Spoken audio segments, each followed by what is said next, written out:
WNYC. There's more All Things Considered coming your way at 7 o'clock tonight. Marketplace is up next here at 6:30. We're watching these storms in New York City very closely as they move through our region. For the city itself, they're probably set to start around 8 o'clock this evening. We're keeping an eye on it. We'll keep you posted throughout the evening up until about 8 o'clock here on WNYC. Join us tomorrow for any aftermath of those storms. But in any event, please be safe if you're out there this evening. We'll give you more details as we get them. Right now, it's 74 degrees in Lower Manhattan at 6:30. WNYC is supported by Capital One City Parks Foundation Summer Stage, presenting Andrew Bird with Wordless Music Orchestra for a 20th anniversary performance of The Mysterious Production of Eggs, August 6th in Central Park, open to all, summerstage.org. WNYC, independent journalism in the public interest. 93.9 FM and AM 820. NPR News and the New York Conversation.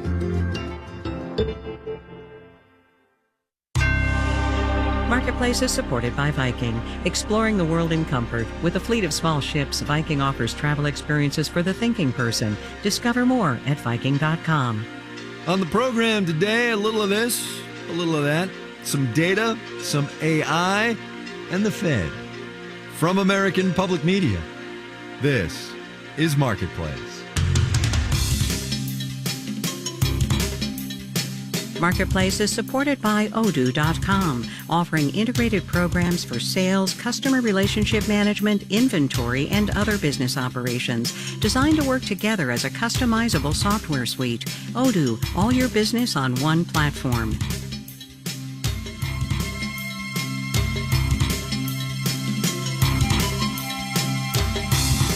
In Los Angeles, I'm Kai Risdall. Tuesday, 28th July. Good as it always is to have you along, everybody. We got the June trade gap today, specifically the difference in our goods trade, how much stuff we bought from overseas versus what we sell there. It shrank about 4% from May, but shrank is a relative term because we are still importing hundreds of billions of dollars more stuff than we export, despite President Trump's tariffs, some old, some new, that he has said would bring the trade gap down. Marketplace's Stephanie Hughes has more. Before we talk about the June trade deficit, you should know that American companies imported a lot earlier this year after the U.S. attacked Iran, says Nationwide economist Oren Klatchkin. Anytime we get hit with some kind of unexpected shock, companies' first reaction basically is to go out and raise their, stockpiles. And in June, those companies were like, we are good, causing imports to fall and the trade deficit to narrow. Still, there are some U.S. industries that just can't get enough imports. I'm looking at UTech sector. It needs computer chips from Asia. Spending on artificial intelligence continues to trend at a really solid pace. This type of investment basically looks past conflict and past tariffs and anything else. The waves of tariffs have affected trade, specifically who we are trading with, says UBS economist Jonathan Pingle. You've certainly seen a drop off in imports from China as the China tariffs were increased. And there have been beneficiaries in other parts of Asia, Southeast Asia. And even if American companies are looking to source more goods domestically, it takes a while to up and build a factory, says Nationwide's Oren Klatchkin. That type of investment is planned out over years. It goes through multiple layers of sign off, right? So these things play out over a long period of time. Also, a trade deficit isn't necessarily a bad thing, says Ryan Monarch, an economics professor at Syracuse. If you have a trade deficit, another way of saying that is that your country is a place in which a lot of other countries really want to invest, where they want to put their money into. They give us stuff, we give them American dollars, and that's a sign they believe in the U.S. economy. I'm Stephanie Hughes for Marketplace. Wall Street on this Tuesday, the 30 stocks that make up the Dow Industrials did just fine. Chip makers, not so much. Oil down another 4% or so. Details numbers when we get there.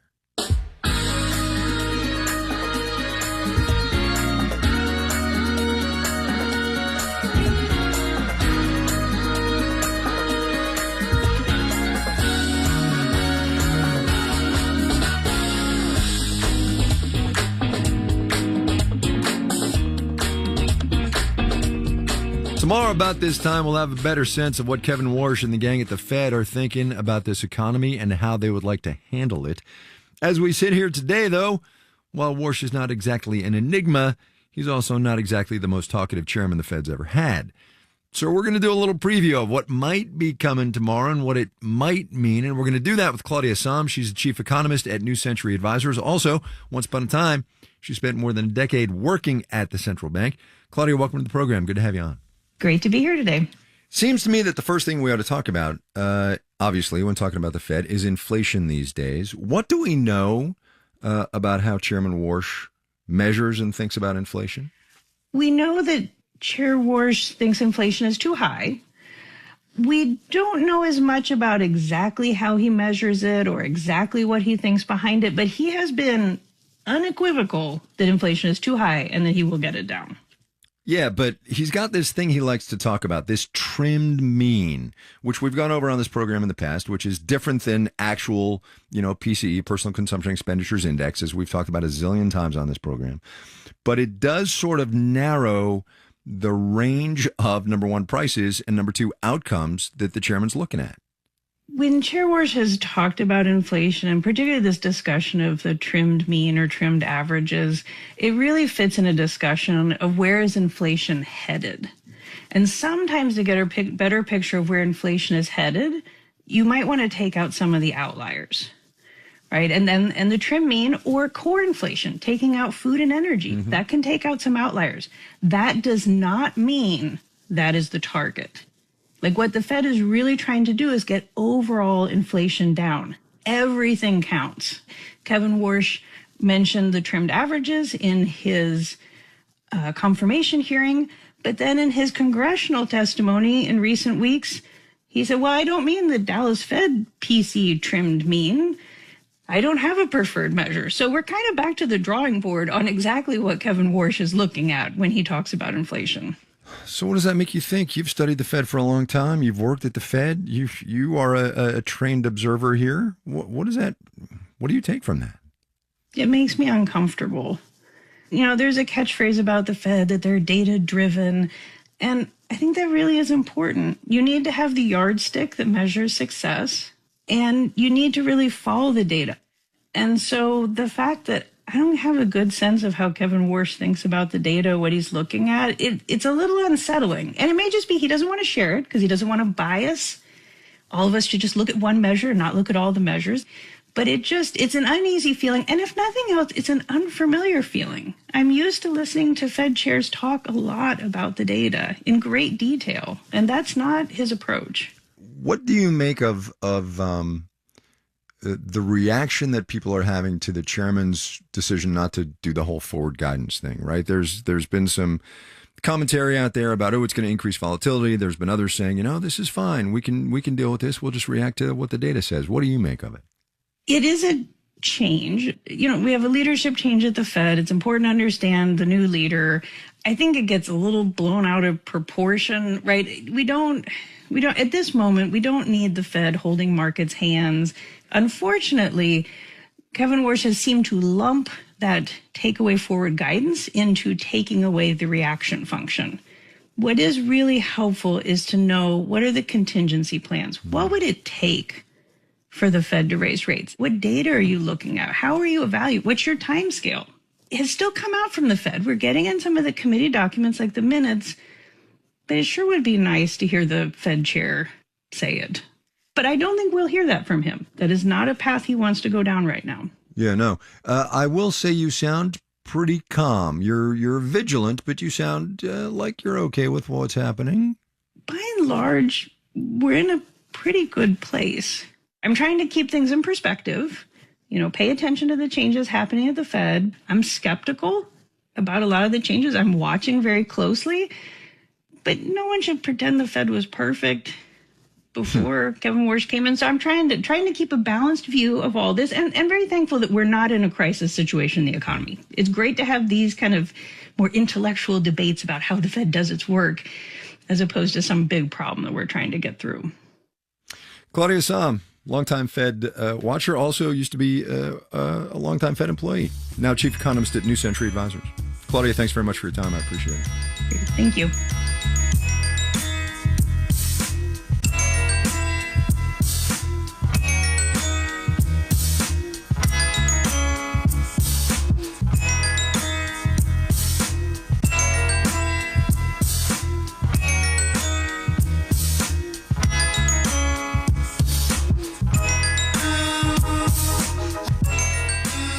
So here's a data point.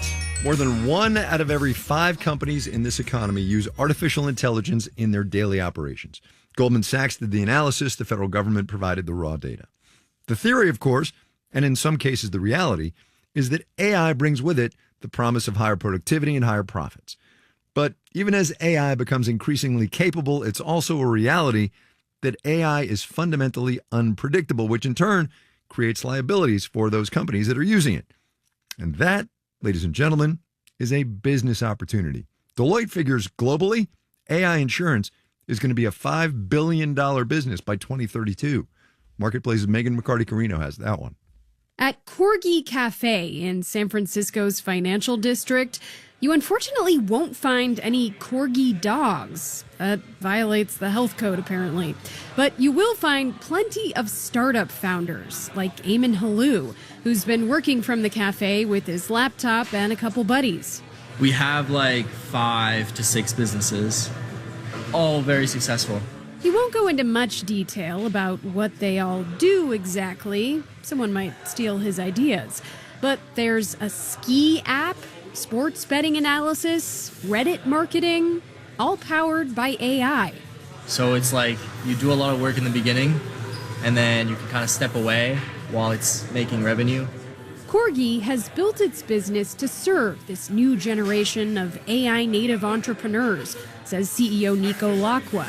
Partially with protein shakes and espresso shots. We don't have decaf for a reason. I think people do need to lock in a little bit. But the real business and the namesake Corgi are in the office upstairs. The cafe space just came with the lease and turned into a fun side project. We're best known for our insurance for technology companies. That includes all the usual policies and a new product for AI liability. Just like a human might mess up, AI might mess up even worse, where it might say things that it shouldn't say, it might calculate things it shouldn't calculate, it might even cause outages or things like that. Corgi's policy explicitly covers damages that could result from these AI mistakes. It's something the wider industry has only started to grapple with, says John Farley, who leads cyber practice at the insurance brokerage Gallagher. The insurance market is beginning to move from silence on AI to scrutiny of AI. He says most traditional policies simply don't mention AI, but the insurance industry has begun standardizing language and seeking regulatory approvals to potentially exclude AI from their plans. The challenge, he says, is figuring out how big of a risk AI poses for businesses. Historically, the insurance markets have used modeling tools rather to measure the likelihood of, say, a hurricane in Florida, right? We've got lots of data there. Here, not so much. How do you know if a brand new agentic AI system your company uses to process invoices is likely to make a costly mistake? That's what Inez Butemaja is trying to quantify with her AI insurance startup Claimy. When we onboard a customer, what we actually do is we test their AI agents. We try and actually trigger the potential errors that would lead to a claim. Like leaking sensitive customer data. We had the agent in under then 10 minutes give you information about the previous customer they talked with, their age, their personal information. Agents that fail can be improved and tested again. The better the score, the lower the insurance premium. We pride ourselves of being, the enabler of technology adoption. It's like there wouldn't be any skyscrapers in New York if you didn't have the proper insurance for it. From building skyscrapers to empires of AI apps, innovation creates new risk. And for insurers, an opportunity to sell new products. That and 24/7 coffee. In San Francisco, I'm Megan McCarty-Carino for Marketplace.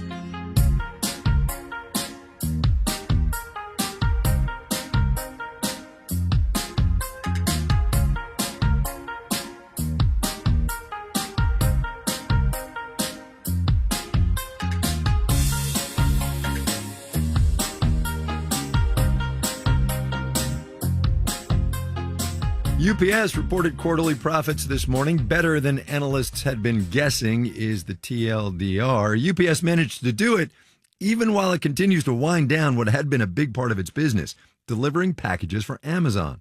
The company's CEO said on the earnings call today that they had, and this is a quote, eliminated approximately 2 million pieces per day of lower quality Amazon volume. First of all, ouch. Also, though, UPS isn't the first big shipper to move away from Amazon deliveries. FedEx did it back in 2019. Marketplace's Henry Epp has more. Before e-commerce became a big thing, UPS and FedEx made a lot of their money delivering packages to businesses rather than households because they make a higher profit margin on those business deliveries, says Lisa Elram, a professor of supply chain management at Miami University. Because if you're going to businesses, there's a much higher probability that you're delivering multiple packages. And businesses tend to be clumped together. A UPS driver, for example, could go to an industrial park and make a bunch of stops. Whereas you're driving off in neighborhoods, particularly rural neighborhoods, it starts getting to be very, very expensive. But as we started to order more stuff online, UPS and FedEx saw a new opportunity, says Zach Rogers, an associate professor of supply chain management at Colorado State University. For them, Amazon was always a volume play. You're delivering a lot of packages at low margin, but high enough volume that it's all right. Then, about a decade ago, Amazon wanted more control, so it started to build its own delivery system. That left fewer Amazon packages for the UPSs and FedExes of the world. So those companies are increasingly getting out of the business of delivering you, say, a package of socks, and into the business of shipping really valuable stuff, for which they can charge more. What do you pay more for? Pharmaceuticals or a package of socks? And so if they're taking up the same amount of space on the truck, it's really just the bang for the buck is higher with things like healthcare products. So UPS is moving from a high volume business to a high margin business, says Jason Miller, a supply chain management professor at Michigan State. You're not necessarily worried about maximizing the amount of stuff you're moving. You're worried about essentially maximizing the profit you can make off of the stuff that you do move. And right now, there's profit to be made, especially by shipping computer gear from Asia to the U.S. for data centers. I'm Henry Epp for Marketplace.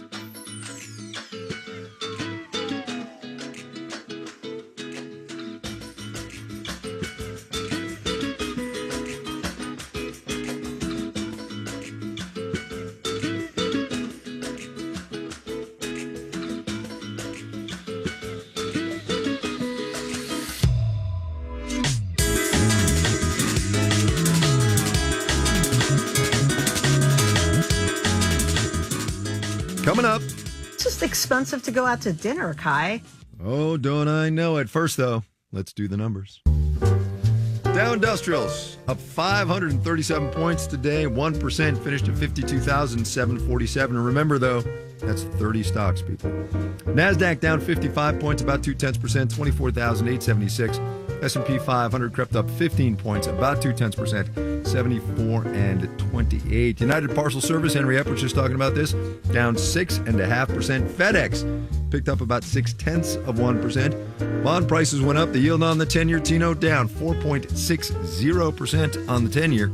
You're listening to Marketplace.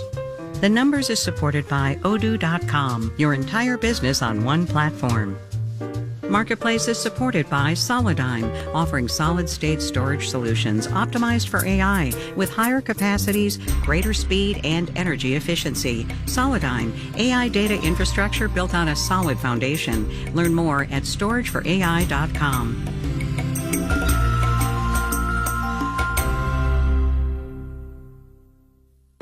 Artificial intelligence is going to replace literally half of all white-collar workers in the U.S. And for a while, the jobs wipeout seemed to be true. But all of a sudden, many companies are hiring back their human workers because their AI replacements are failing at the job. So was the doomsday scenario wrong? I'm Meghna Chakrabarty. That's on the next On Point. Weeknights at 8 on WNYC.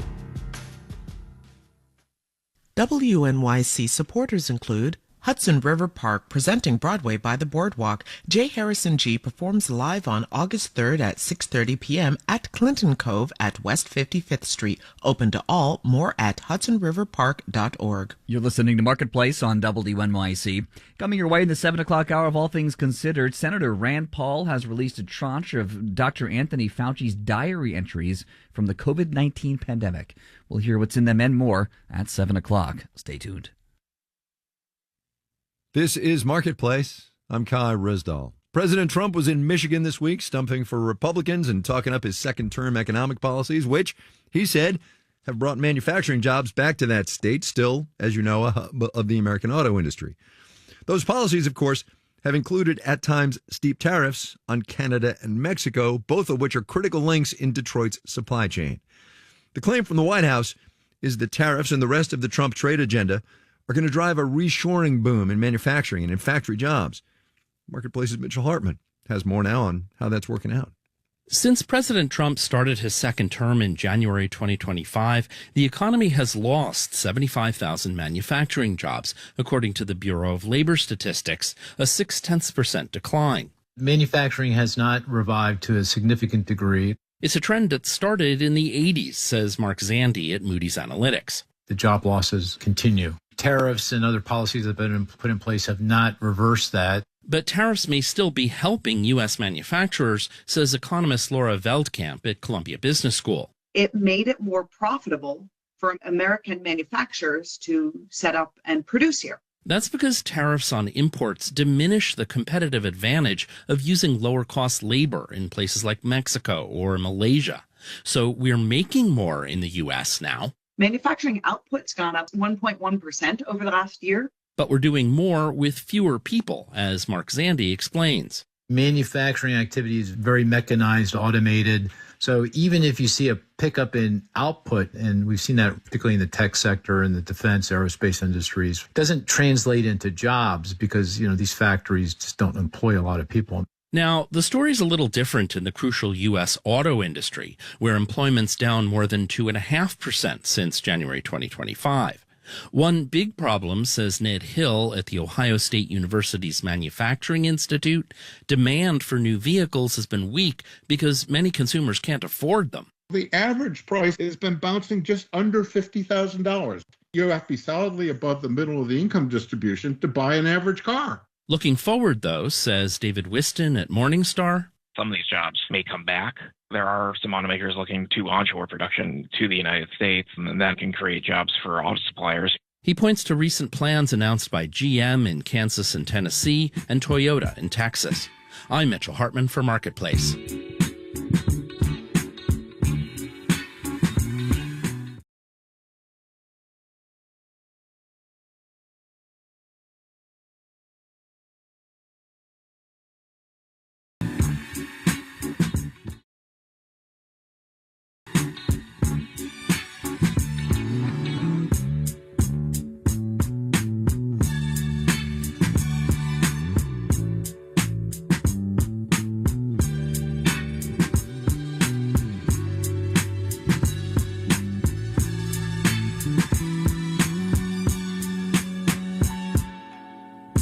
We were talking earlier, Claudia Sahm and I, about which way the wind is blowing at the Warsh Fed, how the new chairman's thinking about inflation, and with it, what the central bank is going to do on interest rates.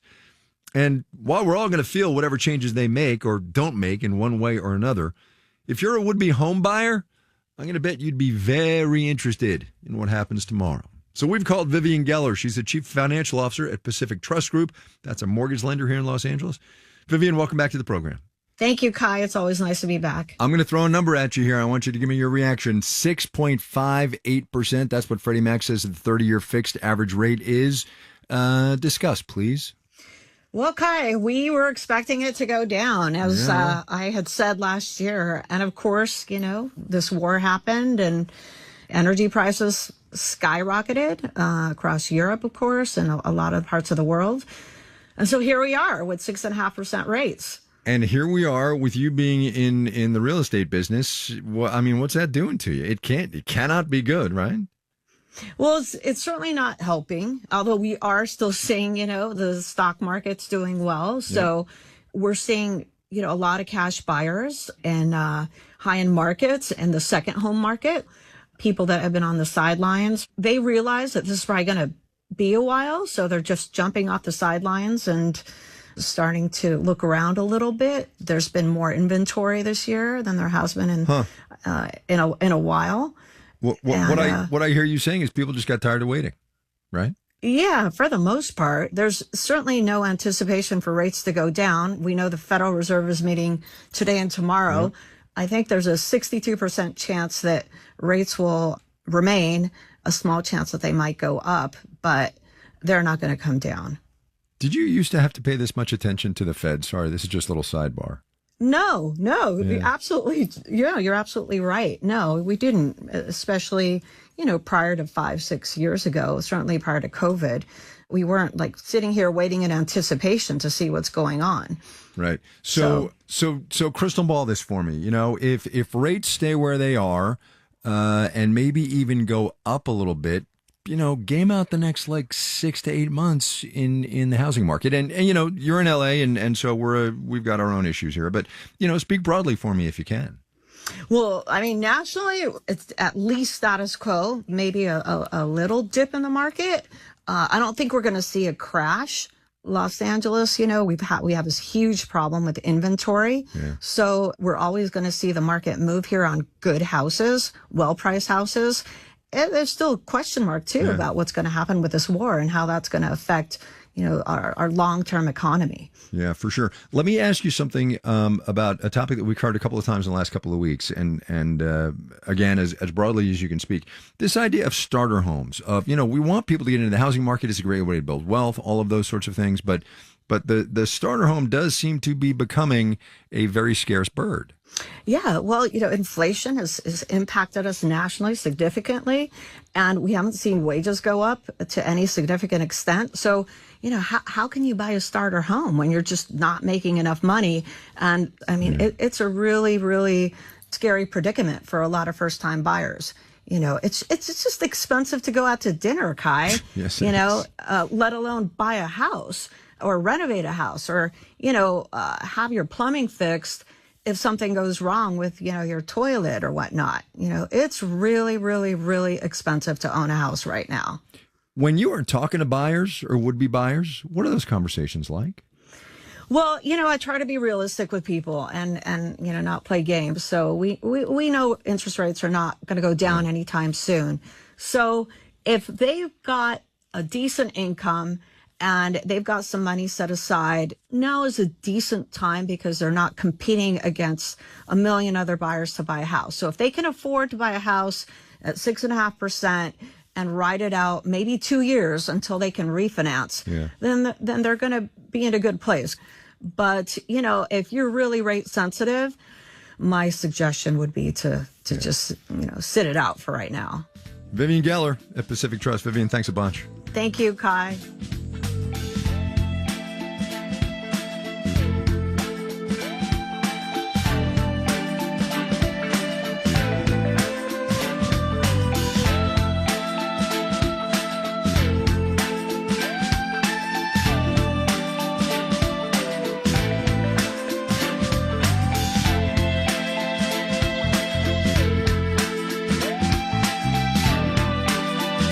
Marketplace is supported by Bitwarden Password Manager, built to support secure passwords and access across all devices for every new beginning, from new careers to new places to call home. Learn more at bitwarden.com.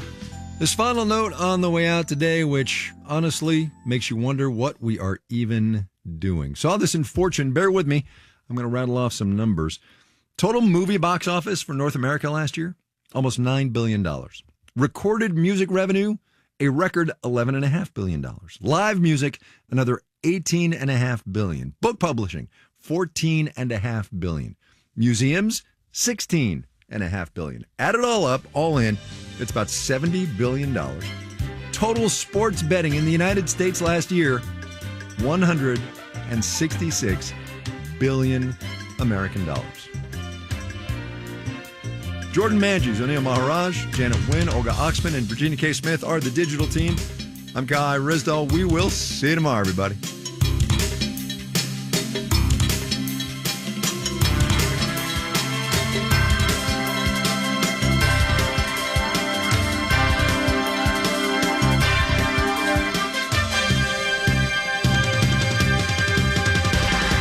This is APM.